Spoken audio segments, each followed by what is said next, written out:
Hello दोस्तों, स्वागत है आपका अपने एन सर्टिफिकेशन में। और आज की इस वीडियो हम बात करने वाले हैं स्क्रीनिंग परीक्षा, यानी कि जो आपका लेक्चरर का स्क्रीनिंग परीक्षा हुआ था आज की डेट में, यानी 21/3/2021 को, उसका यहाँ पर आंसर लेके आए हैं। ये सेक्शन आपका ए आप लोग देखते हैं, यहाँ पर 40 क्वेश्चन होंगे जिसका आंसर आप लोग को यहाँ पर मिल जाएंगे। तो देखिए, पहला क्वेश्चन जो है आप लोग देख सकते हैं, एजुकेशन एंड मैन, ये जो बुक लिखा था इसके राइटर थे आपके फ्रोवेल थे।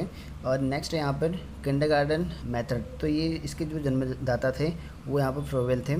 नेक्स्ट है यहाँ पर शिक्षण कौशलों के प्रयोग से जो है विकसित होता है, तो ये जो है मूल्यांकन। और नेक्स्ट था यहाँ पर कि वैल्यू, यानी कि मूल्य शब्द की जो उत्पत्ति हुई थी ये हुई थी आपका वैल्यू से, तो बी ऑप्शन सही हो जाएगा। नेक्स्ट है यहाँ पर कि अनुशासन प्रेम पर आधारित एवं नियंत्रित होना चाहिए, यह कथन जो है किसका था, ये स्टेटमेंट जो है किसका था, ठीक है, ये बताना है क्वेश्चन 5 का। तो ये था रूसो का। नेक्स्ट क्वेश्चन था आपका यहाँ पर कि डिजिटल इंडिया प्रोग्राम के अंतर्गत जो है कितने क्षेत्र सम्मिलित है, तो इसके अंदर जो है आपके 9 क्षेत्र जो है इसके सम्मिलित हैं। नेक्स्ट था इसका जो है CIET, तो यहाँ पर आपको पूछा गया कि CIET का जो फुल फॉर्म था वो यहाँ पर क्या था, तो इसका पहला ऑप्शन सही था, central institute of educational technology, तो ये आपका सही आंसर था। नेक्स्ट क्वेश्चन था आपका यहाँ पर कि राष्ट्रीय सूचना विज्ञान केंद्र सेवा इंक की स्थापना कब हुई, तो इसका जो स्थापना हुई थी 1997 को यहाँ पर स्टेबलाइज हुआ था ये क्वेश्चन। नेक्स्ट है यहाँ पर कि शिक्षकों हेतु जो है राष्ट्रीय पुरस्कार प्रारंभ हुआ था, तो शिक्षकों के लिए जो है राष्ट्रीय पुरस्कार जो है आपका 1958 से जो है स्टार्ट किया गया था। अगला क्वेश्चन है यहाँ पर, इनमें से जो है कौन सा जो है व्यक्तित्व विकास में सहायक है, तो व्यक्तित्व विकास में जो है आपका ठीक है सहायक सामग्री ये हो जाता है, ठीक है, और प्रयोजन कार्य ये भी हो जाता है, खेल भी हो जाता है, तो ये सभी आपके सही हैं, ठीक है। मोस्टली जितने क्वेश्चन आपके इस टाइप के ये सभी वाले थे ना, तो आयोग ने जो है ये सभी वाला ऑप्शन सही था उसमें, ठीक है ना, जिसने भी ये कर रखा होगा सही आंसर आ जाएंगे उसके, ठीक। और नेक्स्ट क्वेश्चन है यहाँ पर CAI द्वारा जो है अधिगम किस क्षेत्र में नहीं होता है, ठीक है। एक्चुअल में ये थोड़ा सा कन्फ्यूजन वाला क्वेश्चन था, तो इसमें देख लेना कौन सा था, मेरे ख्याल से मोस्टली जितने थे ये सभी वाला क्वेश्चन था, ठीक है, फिर भी यहाँ पर ये लग रहा है, ठीक है, आप लोग देख लेना एक बार ये वाला क्वेश्चन, ये कन्फ्यूजन वाला क्वेश्चन है। 12 क्वेश्चन देखें यहाँ पर, निम्नलिखित में से कौन सी जो है शिक्षण विधि नहीं है, तो शिक्षण विधि ये जो है डी वाला नहीं, क्योंकि प्रोजेक्ट मेथड है, ठीक है, और यहाँ पर प्रदर्शन विधि है, ठीक है, स्टोरी टेलिंग विधि है, तो ये तीन की तीनों हैं, लेकिन ये चौथा विधि आपका यहाँ पर नहीं है, ठीक है। नेक्स्ट क्वेश्चन देखिए यहाँ पर, जो ये है कंप्यूटर अनुदेशक निम्न के जो है सुगम बना सकती हैं, तो ये सभी, ठीक है, ये भी आपका व्यक्ति अनुदेशन है, और ठीक है, स्वगति से सीखना ये है, अधिगम में जो है व्यक्तित्व, ठीक है, आवश्यकता पर ध्यान देता है, तो ये सभी जो है सही आंसर हो जाएगा इसका। क्वेश्चन 14 है, निम्नलिखित में से कौन सा जो है शिक्षण कौशल नहीं है, तो इनमें से जो है कौन सा एक ऐसा है जो शिक्षण कौशल नहीं, तो सत्ता की जो है आलोचना करना ये जो है शिक्षण कौशल नहीं है, बाकी सारे हैं। नेक्स्ट है आपका जो है माइक्रो टीचिंग का जो मेन मोटिव है वो क्या था यहाँ पर बताना है, तो ये था आपका शिक्षण कौशलों का जो है विकास करना, तो ये मेन मोटिव था इसका। क्वेश्चन 16 है यहाँ पर कि निम्नलिखित द्वारा जो है दिए गए सिद्धांत पर जो है अभिक्रमित अनुदेशन आधारित है, तो किस पर आधारित था ये बताना है आपको, ठीक है, तो ये था आपका स्किनर, ठीक है, तो ये आपका डी ऑप्शन सही था। नेक्स्ट है UGC की जो UGC इसकी जो स्थापना हुई थी वो कब हुआ था ये बताना है, तो ये बता आपका 1956 को।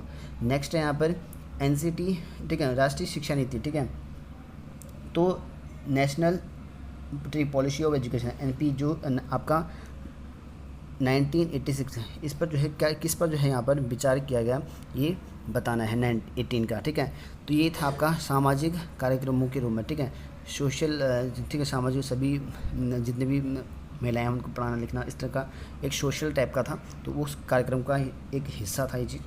और क्वेश्चन 19 है कि शिक्षण सहायक सामग्री किस उपागम के संबंध है, तो ये बताना है किसके उपागम के संबंध है, तो थोड़ा सा ये कन्फ्यूजन वाला है ये वाला भी क्वेश्चन, ठीक है। बाकी क्वेश्चन ये मेरे ख्याल से सॉरी ये हार्डवेयर होगा, ठीक है, शायद से मेरे ख्याल से ये हार्डवेयर होगा जो टीचिंग एड वाला है, तो C ऑप्शन हो सकता है इसका, ठीक है, थोड़ा सा एक बार चेक कर लेना इसको। क्वेश्चन 20 है यहाँ पर, ठीक है, ली थायर के अनुसार जो है यहाँ पर संप्रेषण के मूल कार्यों को जो है बांटा जा सकता है, तो इसका जो है दो संप्रेषण के दो भाग थे, तो ये है ए ऑप्शन। क्वेश्चन नेक्स्ट है यहाँ पर कि राष्ट्रीय अध्यापक शिक्षा परिषद, ठीक है, NCET की स्थापना, तो NCET की जो स्थापना हुई थी वो हुआ था आपका कितना हुआ था ठीक है। वैसे एक्चुअल में इसकी 19 ठीक है 95 है इसमें, ठीक है, लेकिन इन चारों में से कोई ऑप्शन नहीं, शायद से क्वेश्चन डिलीट हो सकता है मेरे ख्याल से, ठीक है। तो ये 1995 में एनसीईआरटी की स्थापना हुई थी, ठीक है। क्वेश्चन नंबर नेक्स्ट है यहाँ पे, कोठारी आयोग का जो गठन है वो कब किया गया था, ठीक है, 1964, ये आपका राइट आंसर हो गया।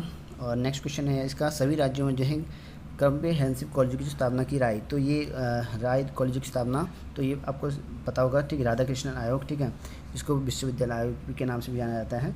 तो सी ऑप्शन आपका सही आंसर हो जाएगा। 24 क्वेश्चन है कि शिक्षण कार्य के जो मुख्य घटक हैं, ठीक है, तो इसका कौन सा सही हो जाएगा। ये आपके होते हैं, ठीक है, टीचर होता है, स्टूडेंट होते हैं और करिकुलम होता है, ठीक है। तो यहाँ पर आपका सी ऑप्शन हो जाएगा। क्वेश्चन नंबर नेक्स्ट है यहाँ पर 25 है, मूल्यांकन के क्षेत्र हैं, तो मूल्यांकन का जो क्षेत्र है, ठीक है, तो ये आपका हो जाएगा, ठीक है, संकुचित हो जाएगा। क्वेश्चन नेक्स्ट है यहाँ पे 26, इसमें से आपको बताना कि कौन सा जो है सत्य नहीं है। तो शिक्षण कला है, ये है, शिक्षकों को प्रशिक्षण किया जा सकता है, ये भी ठीक है, ठीक है, ये शिक्षक जो जन्मदार नहीं होते हैं, तो ये आपका सी ऑप्शन हो जाएगा। क्वेश्चन नेक्स्ट है यहाँ पे आपका कि बहुउद्देशीय विद्यालयों की जो अवधारणा प्रस्तुत की थी वो किसने किया था, यहाँ पर ये कहा गया है। तो ये बहुउद्देशीय विद्यालय की जो पत्र घोषणा हुआ था वो आपका यहाँ पर हुआ था माध्यमिक शिक्षा आयोग के द्वारा। क्वेश्चन नंबर नेक्स्ट है 28 है, राष्ट्रीय जनसंख्या शिक्षा परियोजना प्रारंभ हुई थी, तो ये कब हुआ था, ये हुआ था आपका 1980 में। नेक्स्ट है रूसो का पूरा नाम, तो रूसो का पूरा नाम यानी कि आपका जो है RUSA, तो इसका जो पूरा नाम था वो था आपका उच्चतर, ठीक है, राष्ट्रीय उच्चतर शिक्षा अभियान, ठीक है। तो ये आपका राइट आंसर था, राष्ट्रीय Uchchatar Shiksha Abhiyan, B option. Question number next है यहाँ पे कि निम्नलिखित में से बताना है कौन सा जो है कंप्यूटर का नहीं है, ठीक है, कार्य जो है कौन सा कंप्यूटर का नहीं है, तो ये आपका है, ठीक है, ये वाला डी ऑप्शन आपका हो जाएगा इसका। अगला क्वेश्चन है यहाँ पे, ग्रामों में जो है उच्च शिक्षा की जो आवश्यकता को सर्वप्रथम इंगित करने का जो श्रेय है वो किसको दिया जाता है। तो ग्रामों में जो सबसे पहले ये आपका आता है, ठीक है, माध्यमिक शिक्षा आयोग को, ठीक है, माध्यमिक शिक्षा आयोग आपका राइट आंसर हो जाएगा, ठीक है। नेक्स्ट है यहाँ पे एनसीईआरटी का मुख्य कार्य क्षेत्र, तो एनसीईआरटी का है आपका, वो आपका है, ये नहीं होगा, सॉरी, ठीक है, ये आपका होगा शिक्षक का जो यहाँ पर शिक्षा है, शिक्षक शिक्षा से होगा, इनका जो है योजनात्मक और यहाँ पर जो इनका समन्वय है उनका, ठीक है, जो पेपर कराता है एनसीईआरटी ये कराता है, तो आपका बी ऑप्शन आपका सही आंसर हो जाएगा इसका। अगला है यहाँ पर कि राष्ट्रीय ज्ञान आयोग के अध्यक्ष थे, तो यहाँ पर जो राष्ट्रीय ज्ञान आयोग के अध्यक्ष थे वो यहाँ पर, ठीक है, सेम, ठीक है, ये हो जाएगा, ये सी ऑप्शन। अगला है यहाँ पर शाला दर्पण, तो शाला दर्पण का जो संबंध था वो आपका केंद्रीय यहाँ पर विद्यालयों से था, राजस्थान में चला था ये पहले। और 35 का आंसर देखिए कि यहाँ पर कह रखा है कि जो RT एक्ट के धारा के अंतर्गत जो है गैर सहायता प्राप्त जो निजी विद्यालयों में जो 25% जो आर्थिक रूप से कमजोर पिछड़े वर्ग होते हैं उनके लिए जो है आरक्षित होता है, तो ये आपका है कौन से RT एक्ट के तहत है, तो 12A/C, तो यहाँ पर ए ऑप्शन सही हो जाएगा इसका। नेक्स्ट है डिजिटल जेंडर एटलस बालिकाओं से संबंधित है, तो ये सभी से अनुसूचित जाति है, अनुसूचित जनजाति है, मुस्लिम समुदाय है, ये सभी के लिए है, तो डी ऑप्शन आपका सही आंसर हो जाएगा, ठीक है। अगला है यहाँ पर जवाहरलाल नवोदय विद्यालय की जो स्थापना की सिफारिश का आधार था, तो ये था आपका NP 1986 को यहाँ पर हुआ था। अगला है यहाँ पर देखिए माध्यमिक शिक्षा आयोग के अध्यक्ष थे, तो माध्यमिक शिक्षा आयोग के अध्यक्ष क्या मुदायिर थे, तो यहाँ पर बी ऑप्शन हो जाएगा। नेक्स्ट है राधा कृष्ण आयोग का जो प्रमुख संबंध था, ठीक है, तो किससे था, ये था आपका उच्च शिक्षा से। और नेक्स्ट है independence regulatory authority for higher education की स्थापना की सिफारिश की थी, तो ये की थी आपका UGC ने, ठीक है। तो 40 क्वेश्चन हो गए हैं आपके, जो कि CDB क्वेश्चन थे, शिक्षण अभिरुचि के क्वेश्चन थे, तो आप लोग चेक कर सकते हैं। इसमें से मेरे ख्याल से 2 या 3 क्वेश्चन ऐसे होंगे जो एक्यूरेट एग्जैक्ट नहीं पता था मुझे, ठीक है, बाकी आप लोग देख सकते, बाकी सही आंसर है सबके सब। तो इनमें से आप लोग देख सकते, कमेंट कर सकते कितने आप 40 में से कितने यहाँ पर आ रहे हैं, तो उस हिसाब से आपकी मेरिट यहाँ पर जा सकती है। और नेक्स्ट वीडियो में जो है नेक्स्ट सेक्शन का लेके आएंगे हम, तो फिलहाल इस वीडियो में इतना ही सेक्शन आपका कवर करते हैं।